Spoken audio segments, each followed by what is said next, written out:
Chef Matt from Portland State University here in the beautiful Pacific Northwest, and we're coming at you with the virtual teaching kitchen, and we're going to talk about caramel apples today. It's our month's superfood, although caramel apples is definitely a decadent way to consume them. They're a great treat to put on your table, whether you've candied them or you're eating them fresh and raw, maybe some peanut butter on the side, whatever your choice is, apples are a great one for you. So today, simple recipe, we've got some caramel. This is caramel that's really meant for this kind of application, whether it's doing caramel apples or making caramel-filled chocolates. We just pre-buy this. We've got a bulk version, but during Halloween especially, you can find this in most of your grocery stores. Also going to be available online year-round. We have our apple sticks. Again, going to be available during a Halloween season in grocery stores, but online year-round. Also, a really great hack, use a wooden chopstick. You just cut it a little shorter, cheap way to get yourself to the same result. And then of course, apples. Wouldn't be a caramel apple without apples. We have two kinds today. We've got a Fuji apple and we have a Granny Smith apple. I'm a fan of the Granny Smith, a little tartar, got a nice sour kick to it to contradict the caramel. The Fuji is actually a hybrid of Red Delicious apples and a little sweeter. So if you like sweet on sweet, that's your direction.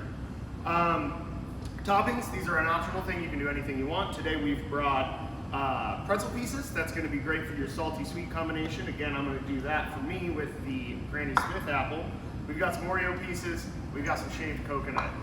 You can really go nuts, whatever's in your pantry. Literally go nuts by using things like almonds, walnuts, candy pecans. You can do M&Ms, pieces of candy bar. Really, sky's the limit. Whatever you want to put on the outside of a caramel apple, your choice, your preference.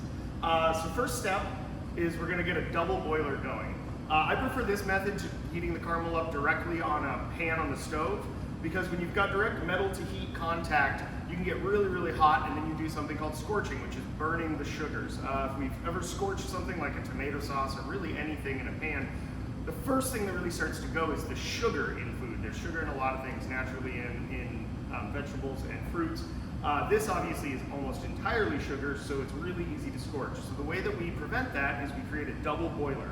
Now that's just a pan full of water, and then we put another pan on top of that. We want to be sure that the pan on top doesn't sink into the water in the pan on the bottom, because then as we start to boil, we'll get water spurting over the edge, and that can be dangerous. So if we just keep that water level low and keep it steaming, then we'll heat that. I have a bowl in here, but some pans are made for being double boilers. We keep that bowl steamed with heat, and then there's no direct contact with flame or an electric burner, so we're not going to scorch the caramel. That puts us in a position where we get this nice, even, liquidy texture. So now that we've got our caramel hot, which does take a little while in a double boiler, so prepare ahead for that. You're probably going to be waiting 20-30 minutes for the right amount of caramel to really melt. Now, the unfortunate thing about apples from our grocery stores is they've been waxed to make them prettier. We don't want wax on our apple when we make the caramel apple, so we're going to get in there with just some warm tap water, just the hottest your tap water can get. Okay, once we've warmed up the wax, it's paraffin wax, which we don't really love to eat, so it does no benefits to us once we've got it home from the grocery store to leave it on there. So we're going to take that off. I'm going to do 4 apples here today so you can see all the different toppings. So I'm going to do 2 Granny Smiths and 2 Fujis. Apples, by the way, over 2,500 varieties of them grown worldwide. U.S. is one of the top producers, and here in the beautiful Pacific Northwest, we are #1 in the U.S. for them. Apples are actually part of the rose family, which is interesting, or related to rose plants. They're chock full of antioxidants. They have no sodium, no cholesterol, and no fat. Very high in fiber though, so they're very filling, which keep us from making bad food choices, which is one of the reasons they're a superfood. Some studies have suggested that they help fight obesity, heart disease, diabetes, do all sorts of great things. Even some cancer preventing benefits have been shown in studies. So, pretty awesome stuff, hence the superfood. Now again, eating an apple straight is probably going to be the best way to get those benefits, but today we're going to make it a little more decadent, because you got to treat yourself every once in a while, make life worth living, right? So, when we put our stick into our apple, we don't want to go all the way in. We also want to make sure we're selecting apples that will stand up straight. If you get one that's real wonky, kind of makes it hard to get that pretty presentation we're all used to. So we're gonna go through, get our sticks and all of our apples, and make sure they're firm in there. We don't want to be chasing them around that hot, wet caramel. And once those are in, the last step before we start dunking is we want to get a hard surface. Now you might be tempted to use parchment paper or something like that. The hot caramel actually kind of sticks to that and you get torn bits of paper on the bottom. So we just, a plate, a sheet pan, whatever it is, a little bit of pan spray. You can grease it with butter, oil. You don't have to use the spray. I know that some people are against that, and that's perfectly fine.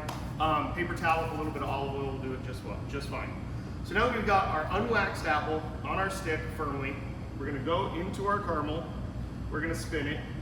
Now, if you coat it all the way to the stick so it seals, that's actually gonna preserve your apple for a lot longer. But if you wanna do the presentation where the top's open so you can see what kind of apple it is, just realize you're gonna have to eat them a little quicker. But if you wanna leave them in the fridge for a few days and snack on them for time, go ahead and coat it all the way to the top. Now we went with the Granny Smith here, so this is my sweet and salty. And I'm gonna go right into these pretzel bits. And that looks awesome. Once we've got that there, give it a nice kind of tap down. Now, you're gonna wanna get these into the refrigerator pretty quick. I kind of actually recommend as soon as you've coated one, get it over to the sheet pan in the fridge. If you're doing this in your kitchen at home, that's gonna be a lot easier. I'm not close to my fridge here in the test kitchen. So we're gonna go ahead and make all 4 of them. Let's do a Granny Smith coconut. How's that sound?